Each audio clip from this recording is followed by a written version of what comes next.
नमस्कार दोस्तों, आपका स्वागत है गुमनाम चैनल पर, जहां हम आपको डर और रहस्य की दुनिया में ले चलते हैं। यहां हर हफ्ते डरावनी कहानियां, भूतिया घटनाएं और रहस्यमय अनुभव सुनने को मिलेंगे। अगर आप भी डर के शौकीन हैं, तो इस चैनल को सब्सक्राइब करें और बेल आइकन दबाएं ताकि कोई भी खौफनाक कहानी आपसे छूटे नहीं। तो तैयार हो जाए और चलिए शुरू करते हैं आज की डरावनी यात्रा। तो दिल थाम कर बैठिए, लाइट्स ऑफ कर लीजिए और अपने हेडफोन लगा लीजिए, क्योंकि ये सफर होने वाला है खौफनाक। रात का वक्त था। घड़ी की सुइयां 2 के आसपास रेंग रही थीं। चारों ओर एक अजीब सा सन्नाटा फैला हुआ था, जो कभी कभार ट्रकों की लंबी सी हूक और झींगुरों की चीखती आवाजों से टूटता था। पहाड़ियों के उस पार एक पुरानी कच्ची सड़क थी, जो उत्तराखंड के गढ़वाल क्षेत्र को कनेक्ट करती थी। एक दुर्गम, कम इस्तेमाल होने वाली सड़क, जिसे लोग चावला घाटी कहते थे। मगर इस घाटी का नाम सुनते ही कई पुराने ड्राइवरों के चेहरे पीले पड़ जाते थे। कहते हैं वहां कुछ है, कुछ जो दिखता नहीं पर मौजूद है। सूरज एक अनुभवी ट्रक ड्राइवर था, करीब 36 साल का, पक्के बदन और दमदार कद काठी वाला। उसे ट्रक चलाते 12 साल हो चुके थे। उसने पहाड़ों से लेकर राजस्थान की तपती सड़कों तक हर रास्ता देखा था, लेकिन आज का सफर कुछ अलग था। उसका ट्रक नंबर UK 42321 एक भारी भरकम कंटेनर लेकर ऋषिकेश से पोखरा के पास एक निर्माण स्थल तक सीमेंट की डिलीवरी करने जा रहा था। ट्रक में सब कुछ सामान्य लग रहा था। हेडलाइट्स की सीधी धार, डैशबोर्ड पर लटकी उसकी पत्नी की तस्वीर और उसके फेवरेट रेडियो स्टेशन से आती धीमी लोकगीत की धुन। पर जैसे ही वह चावला घाटी की सीमा में दाखिल हुआ, अचानक ट्रक की लाइट एक पल के लिए झपकी और रेडियो से अजीब सी आवाजें आने लगीं, मानो कोई धीमे स्वर में कुछ बुदबुदा रहा हो। सूरज ने फौरन रेडियो बंद किया और ध्यान सड़क पर केंद्रित कर दिया। घाटी के घुमावदार मोड़ों पर ड्राइव करना कोई आसान काम नहीं था, और फिर अचानक उसे लगा कि जैसे कोई ट्रक की छत पर चल रहा हो। थक थक थक। वह आवाजें एक ही गति में थीं, जैसे कोई नंगे पैर बहुत धीमे धीमे आगे बढ़ रहा हो। सूरज ने रियर व्यू मिरर में देखा, कुछ नहीं। उसने एक बार ट्रक को रोककर ऊपर देखने का भी मन बनाया, लेकिन सोच में ही रह गया, शायद बंदरों की आवाज होगी।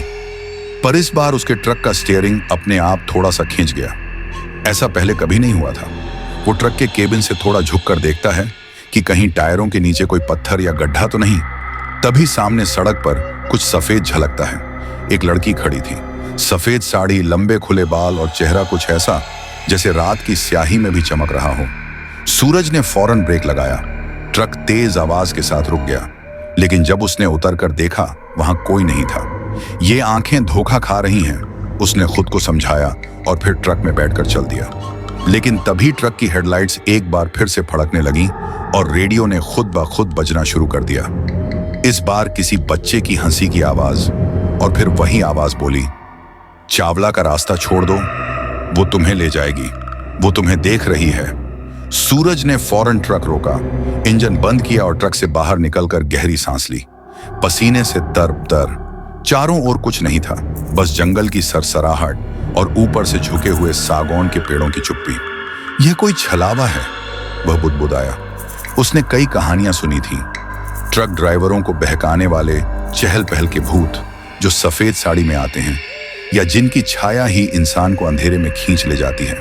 और तभी पीछे से किसी ने उसके कंधे पर हाथ रखा। वह पलटा, लेकिन वहां कोई नहीं था। उसकी सांस रुक गई। वह फिर ट्रक में बैठा और ट्रक को जैसे तैसे स्टार्ट किया, लेकिन ट्रक ने आवाजें करना शुरू कर दिया, जैसे ट्रक खुद डर गया हो। अगले कुछ किलोमीटर सूरज की आंखों ने कुछ ऐसा देखा जिसे वह जिंदगी भर नहीं भूल पाया। पेड़ों के बीच झूलती सफेद आकृति जो हर मोड़ पर उससे आगे पहुंच जाती थी। वो रास्ता जो कभी सीधा लगता था, अब खुद ब खुद मोड़ बना रहा था। सूरज को लगा मानो ट्रक अब उसकी मर्जी से नहीं, किसी और के इशारे पर चल रहा है। और फिर दूर सामने धुंध में उसने एक परछाई देखी, वही लड़की, मगर इस बार उसके चेहरे से खून बह रहा था। आंखें गड्ढों जैसी खाली और होंठ हिल रहे थे। तू बच नहीं पाएगा, सूरज। इस पहले भाग के अंत में सूरज का ट्रक अचानक बंद हो जाता है और मोबाइल नेटवर्क गायब हो जाता है। वो सड़क के किनारे उतरकर अपने आसपास की छानबीन करता है और उसे कुछ मिलता है। एक पुराना ट्रक का रजिस्ट्रेशन पेपर जिस पर लिखा है UK 4-12-133, डूबा ट्रक, शव लापता और साथ में सूरज का ही नाम। ट्रक स्टार्ट नहीं हो रहा था, इंजन सिर्फ घर्र घर्र करता रहा। सूरज ने बोनट खोला, वायरिंग देखी, इंजन का ताप महसूस किया, लेकिन सब कुछ सामान्य था। कोई तकनीकी खराबी नहीं दिख रही थी। फिर भी ट्रक आगे बढ़ने से इनकार कर रहा था। उसके हाथ अब भी कांप रहे थे। उस कंधे पर रखे अदृश्य हाथ की सिहरन अब तक त्वचा में घड़ी हुई थी। वह ट्रक की सीट पर वापस बैठा ही था कि उसकी नजर एक कागज पर पड़ी। धूल से सना हुआ, किनारे से जला हुआ, कुछ साल पुराना रजिस्ट्रेशन पेपर। UK 48133, दुर्घटना स्थल चावला घाटी, ड्राइवर सूरज शर्मा, स्थिति शव लापता।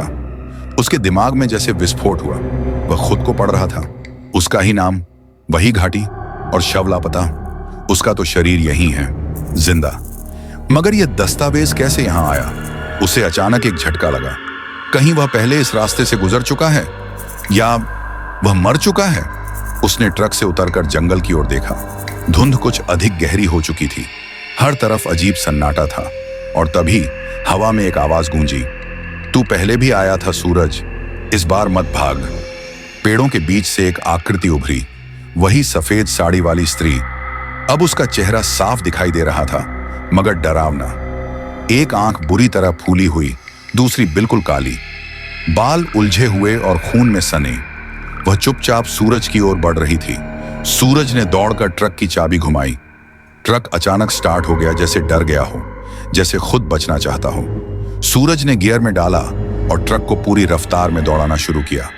ट्रक हिचकोले खाते हुए जंगल के रास्तों पर भागने लगा, मगर शीशों में वह देख सकता था। वह आकृति पीछे पीछे आ रही थी, हवा में तैरती हुई, ट्रक की रफ्तार से मेल खाती हुई। एक मोड़ पर ट्रक थोड़ा उछला और फिर अचानक रुक गया। ब्रेक्स जाम। ट्रक की हेडलाइट्स अपने आप बंद हो गईं। सूरज चिल्लाया, कौन हो तुम? क्या चाहती हो मुझसे? अंधेरे में वही आवाज आई, सच, अपने बारे में। तुम उसे छोड़ आए थे, मैं उसे लेने आई हूं। सूरज की सांसें तेज हो गईं। उसे एक पुरानी याद उभरती है। 4 साल पहले की एक रात, जब उसने इसी चावला घाटी से गुजरते समय एक ट्रक एक्सीडेंट देखा था। ट्रक उलटा पड़ा था और एक औरत खून में लथपथ बाहर खड़ी थी। सूरज ने डर के मारे गाड़ी नहीं रोकी थी। उसने उस औरत को वहीं छोड़ दिया था और अगली सुबह अखबार में पढ़ा, ट्रक ड्राइवर और उसकी पत्नी लापता। क्या वह वही औरत थी? तुमने मेरी मदद नहीं की सूरज, अब मैं तुम्हें ले जाऊंगी, वह औरत फुसफुसाई। अचानक सूरज की आंखों के सामने अंधेरा छा गया। वह बेहोश होकर ट्रक की सीट पर गिर पड़ा। जब उसे होश आया तो वह किसी पुराने सरकारी अस्पताल के वार्ड में था। वहां की दीवारों पर दरारें थीं, पंखा झूल रहा था और पास ही एक नर्स बैठी थी। वह नर्स उसे देखकर मुस्कुराई, अच्छा हुआ तुम बच गए। ट्रक नीचे खाई में लुढ़क गया था, मगर तुम्हें कोई खरोंच तक नहीं आई। सूरज ने उठने की कोशिश की, लेकिन उसका सर चकरा गया। उसने पूछा, मुझे किसने बचाया? नर्स मुस्कुराई, एक औरत ने तुम्हें अस्पताल तक पहुंचाया। उसने तुम्हारे नाम से फॉर्म भरवाया, मगर अब वो नहीं है, सुबह से लापता है। सूरज अस्पताल के उस बिस्तर पर था, लेकिन नींद अब उसकी नहीं रही थी। आंखें बंद करते ही जैसे कोई और दुनिया सामने आने लगती थी। एक अजीब सी जगह, धुंध से ढकी हुई, जहां न कोई आसमान था न जमीन, बस एक पगडंडी जो किसी अनजान दिशा में जाती थी। और उस रास्ते के दोनों तरफ टंगे थे ट्रकों के जले हुए ढांचे, उनमें से निकलती चीखें, जलते चेहरों की परछाइयां, और सबसे आगे एक ट्रक खड़ा था जिसके फ्रंट मिरर में खुद सूरज का चेहरा झुलसा हुआ था। तू कब तक भागेगा सूरज? आवाज आई, मगर कहीं से नहीं, सिर्फ कानों में गूंजती रही। सपने में ही वह उस ट्रक की ओर बढ़ा। जैसे जैसे पास गया, उसकी आंखें बड़ी होती गईं। ट्रक के बोनट पर वही नंबर था, UK 48133। वही ट्रक जो कभी दुर्घटनाग्रस्त हुआ था, वही ट्रक जो कभी उसका नहीं था, मगर अब उसकी किस्मत बन चुका था। और तभी ट्रक के शीशे पर लाल रंग से कुछ लिखा दिखाई दिया, पाप अधूरा है, प्रायश्चित जरूरी है। सूरज चिल्लाया, मैंने क्या किया है? क्यों पीछे पड़ी हो मेरे? और जवाब मिला, क्योंकि तुझे रोका गया था, फिर भी तू गुजर गया। वो सपना टूट गया। सूरज चौंक कर उठ बैठा। पसीने से भीगा हुआ उसका शरीर कांप रहा था। पास की खिड़की से चांदनी आ रही थी, लेकिन खिड़की पर कोई परछाई खड़ी थी, एक औरत की, बिल्कुल स्थिर। उसकी पीठ सूरज की ओर थी। कौन है? सूरज चीखा, पर वह परछाई नहीं हिली, और जब हिली तो दीवार से बाहर निकल गई, जैसे वह इंसान नहीं, धुएं की कोई परछाई हो। सूरज ने नर्स को बुलाने के लिए कॉल बेल दबाई, मगर घंटी बजने के बजाय कमरे में अजीब सी गूंज उठने लगी, जैसे कोई पुराना भजन उल्टी भाषा में गाया जा रहा हो। वह बाहर भागने ही वाला था कि दरवाजा खुद ब खुद खुल गया। सामने वही नर्स खड़ी थी, मगर उसकी आंखें इस बार लाल थीं और चेहरे पर मुस्कान नहीं, एक शून्य था। आपकी छुट्टी हो गई है सूरज जी, नर्स बोली बेजान आवाज में। अब आप वहां जा सकते हैं जहां अधूरी कहानी खत्म होनी है। सूरज चुपचाप उसके पीछे चलने लगा।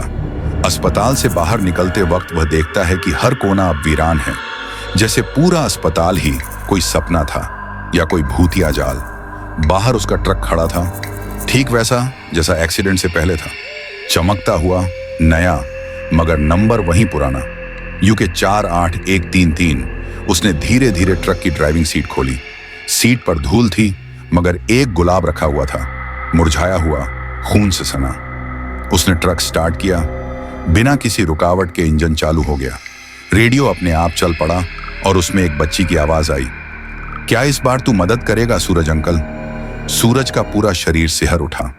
सड़क पर अब उसे गाइड करने वाले बोर्ड नहीं थे, सिर्फ पत्थर पर उकेरे गए तीर थे, जैसे कोई पुरानी आत्मा रास्ता दिखा रही हो।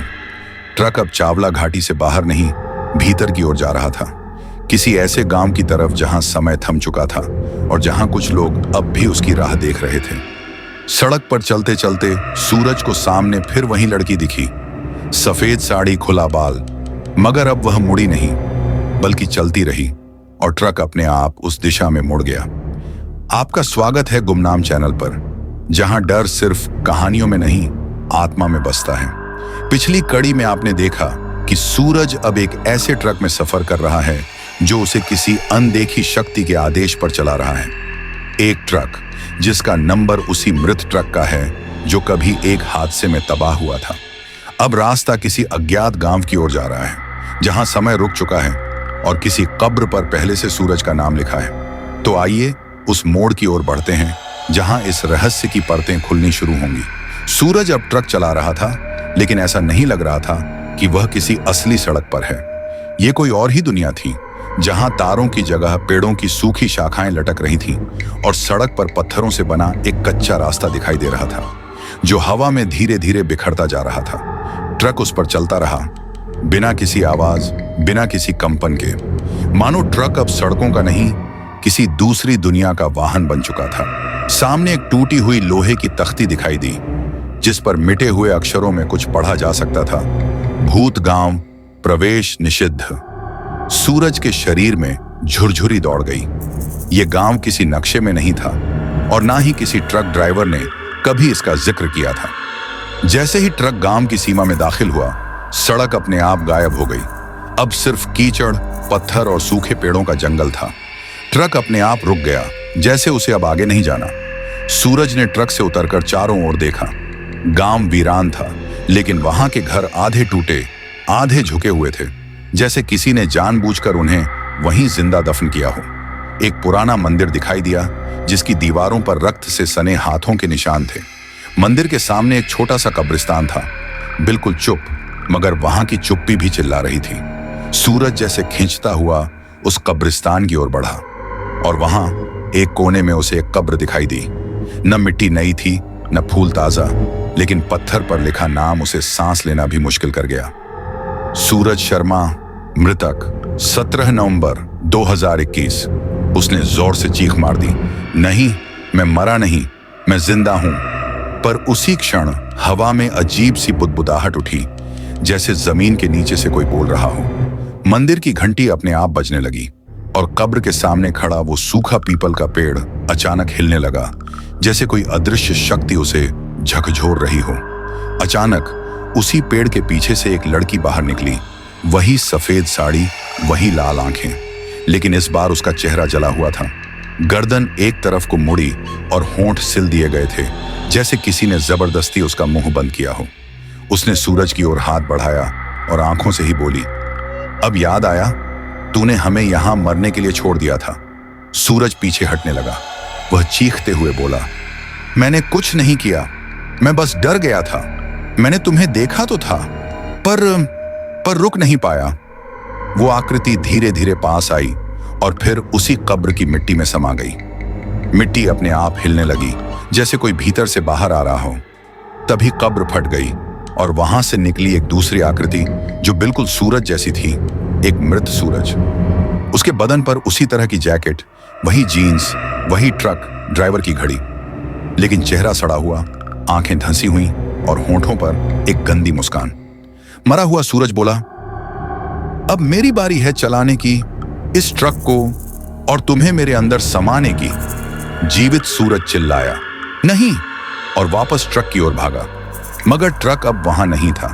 पीछे से मृत सूरज उसकी ओर दौड़ा और जैसे ही वह उसके पास पहुंचा, सब कुछ कालेपन में डूब गया। सूरज अंधेरे में गिरा हुआ था। उसे कुछ समझ नहीं आ रहा था, जमीन थी या नहीं, हवा थी या नहीं, बस एक ठंडी नमी थी जो उसकी सांसों में उतर रही थी। जब होश आया तो उसने खुद को एक पुराने खंडहर में पाया। दीवारों पर रक्त से खींची गई लकीरें थीं और जमीन पर बिखरी थीं लोहे की जंग लगी जंजीरें। उसका सिर चकरा रहा था, हर कोना खून की बू से भरा था। तभी सामने दीवार पर एक छाया उभरी, वही मरा हुआ सूरज। मगर इस बार उसके पीछे खड़ी थीं और भी आत्माएं, ड्राइवरों की आत्माएं, जिनके ट्रक कभी इसी घाटी में गुम हो गए थे। उनकी आंखों में शून्य था, पर चेहरे पर दर्द। हम सब तेरे जैसे ही थे, एक आत्मा बोली। तू अब तक जिंदा था क्योंकि तेरी सजा अधूरी थी, दूसरी आत्मा बोली। सूरज चिल्लाया, मैंने क्या किया है? सिर्फ इसलिए कि मैंने किसी को नहीं बचाया? क्या इसलिए मुझे ये सब भुगतना पड़ेगा? मरा हुआ सूरज धीरे धीरे उसकी ओर बढ़ा और बोला, तूने उन्हें मरने दिया सूरज। तूने देखा पर मदद नहीं की। तुझे लगा कि तू आगे बढ़ गया, पर नहीं, हम सब वहीं फंसे रह गए और अब तू भी हमारे बीच रहेगा। तभी एक तेज चीख गूंजी, एक औरत की, वो ही जो ट्रक एक्सीडेंट में दिखी थी। उसकी आत्मा खून से लथपथ खड़ी थी, आंखों से लपटें निकल रही थीं। उसने सूरज की ओर इशारा किया, अगर तू सच्चा प्रायश्चित करना चाहता है तो उस मंदिर में जा जहां हमारी चिताएं अधूरी पड़ी हैं। खंडहर की दीवार एक झटके में टूट गई।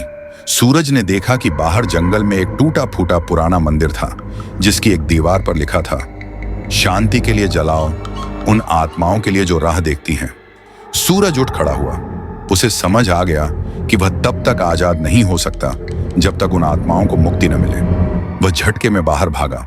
मंदिर की ओर दौड़ते हुए वह पीछे से आती आवाजों को सुन सकता था, लोहे की जंजीरों की खड़क, आत्माओं की चीखें और हर कदम पर गिरती परछाइयां। मंदिर के पास पहुंचकर सूरज ने देखा, वहां एक पुराना हवन कुंड था, लेकिन राख अब तक ठंडी नहीं हुई थी। वह कांपते हुए बोला, मैंने तुम्हें अनदेखा किया, आज मैं तुम्हारे लिए यहीं रुकूंगा। सूरज ने वहां लकड़ियां इकट्ठी की, कुछ सूखी पत्तियां और अपनी शर्ट फाड़कर फूंक देने के लिए कपड़ा बनाया। उसने पास से चकमक पत्थर उठाया और आग सुलगाने लगा। जैसे ही आग जलने लगी, हवा सर्द से गर्म हुई और मंदिर के ऊपर काली परछाइयां घूमने लगी। चीखें अब रुदन में बदल गईं। ट्रक ड्राइवरों की आत्माएं एक एक करके उस आग के चारों ओर इकट्ठा हुईं और धीरे धीरे अग्नि की लपटों में समा गईं। मरा हुआ सूरज भी मंदिर के बाहर खड़ा था। वह अब चुप था, उसकी आंखों से आंसू बह रहे थे।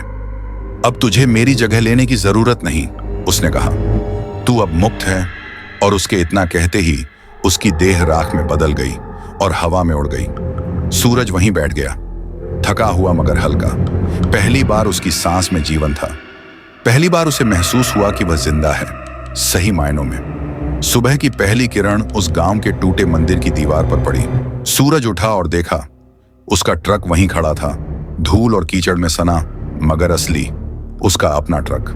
Number UK42321। वह ट्रक में चढ़ा, इंजन स्टार्ट किया और पहली बार ट्रक ने बिना कोई शोर किए उसकी बात मानी। वह वापस लौट रहा था।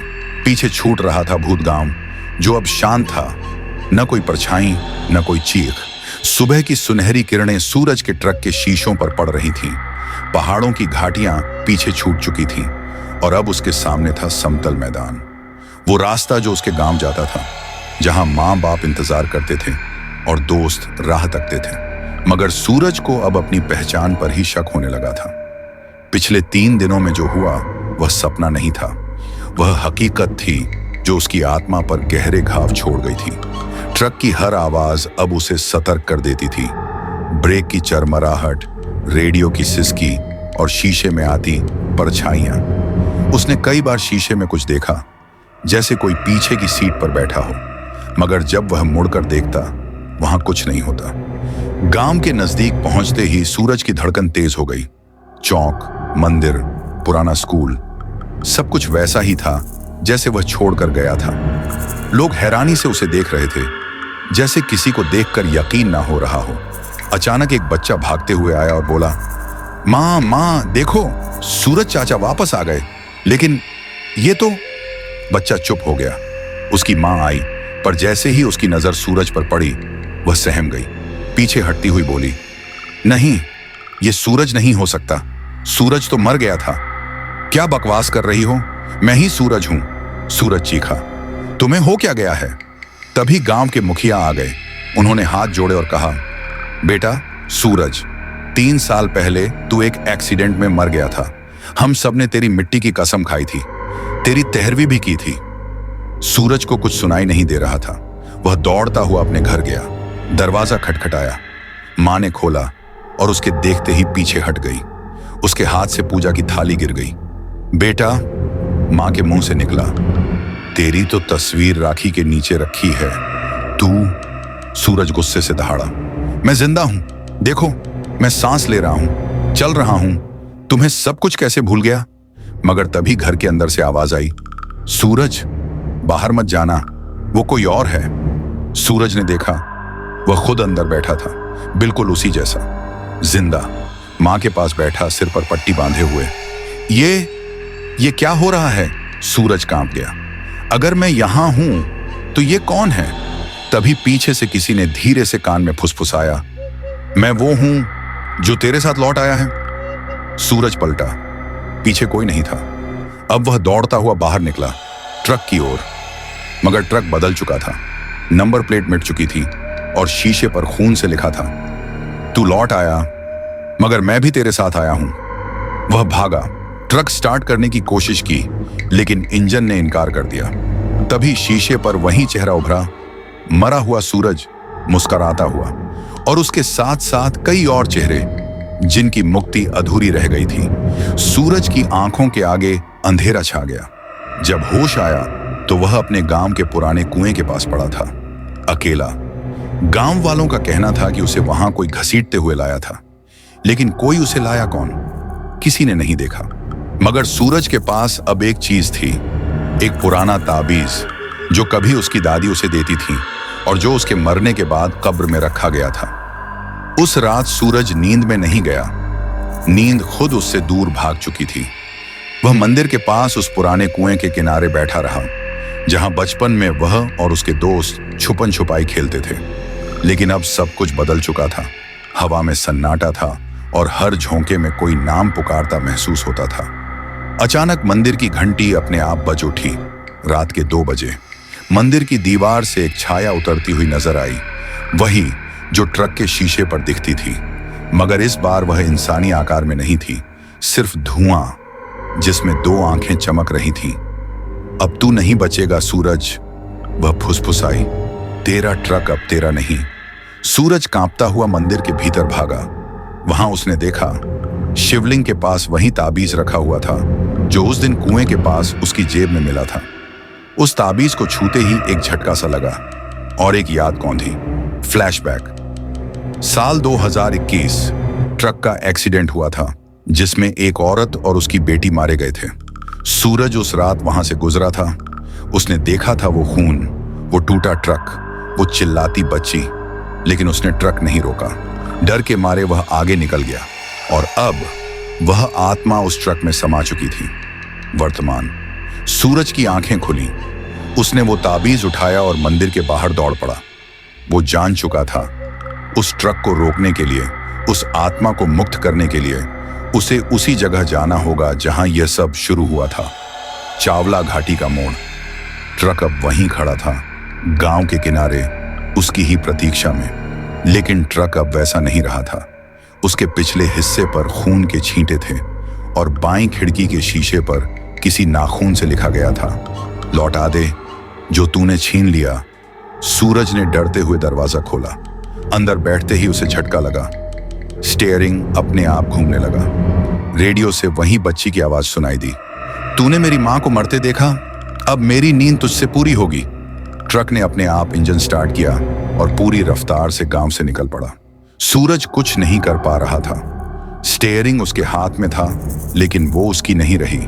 रास्ता वही था, जंगलों से गुजरता, घाटियों को लांघता, फिर चावला मोड़ की ओर जाता। मगर इस बार हवा में कुछ और था, जैसे ट्रक खुद उस मोड़ पर लौटकर कुछ साबित करना चाहता हो। रात के 3 बजे ट्रक उसी जगह पहुंचा। सामने वही खाई, वही पेड़, और अब वहां खड़ा था एक टूटा हुआ ट्रक। जंग लगा, झाड़ियों में घिरा, मगर उसका नंबर साफ लिखा हुआ, यूके 48.1313 ट्रक अपने आप रुक गया। सूरज बाहर निकला, कांपते हुए। पास जाकर देखा तो ट्रक के भीतर वही औरत बैठी थी, जिसकी आंखें सूनी, होंठ सिले हुए, और उसके गोद में थी बच्ची की टूटी गुड़िया। औरत ने उसकी ओर देखा, तू रुकता तो हम बच सकते थे। सूरज घुटनों पर गिर पड़ा। माफ करो, मैं डर गया था, मैंने पाप किया है। और तभी उसने वह ताबीज औरत की तरफ फेंक दिया। एक तेज चीख, एक झंझावात। औरत की आत्मा एक धुएं में बदली और ट्रक की खिड़कियों से निकलती रोशनी में समा गई। अचानक सब शांत हो गया। सिर्फ हवा बह रही थी, हल्की, शीतल, जैसे किसी आत्मा को मुक्ति मिल गई हो। सुबह की पहली किरणों ने चावला घाटी को भले ही कुछ रोशन कर दिया हो, मगर सूरज के भीतर अब भी अंधेरा ही था। वह वापस ट्रक में बैठा, थका हुआ, टूट चुका, लेकिन हल्का। ट्रक की बॉडी अब साफ थी, शीशे धुले हुए, और नंबर प्लेट पर असली पहचान फिर से दिख रही थी, यूके 042321। ऐसा लग रहा था जैसे किसी अनजानी ताकत ने अब सब कुछ दुरुस्त कर दिया हो। सूरज ने ट्रक स्टार्ट किया और रास्ते पर चल पड़ा। पहाड़ियों के मोड़, जंगलों की छांव और घाटियों की गूंजती नीरवता, सब कुछ अब पहले जैसा था, लेकिन सूरज अब पहले जैसा नहीं रहा। लेकिन फिर भी कुछ था जो अजीब लगा।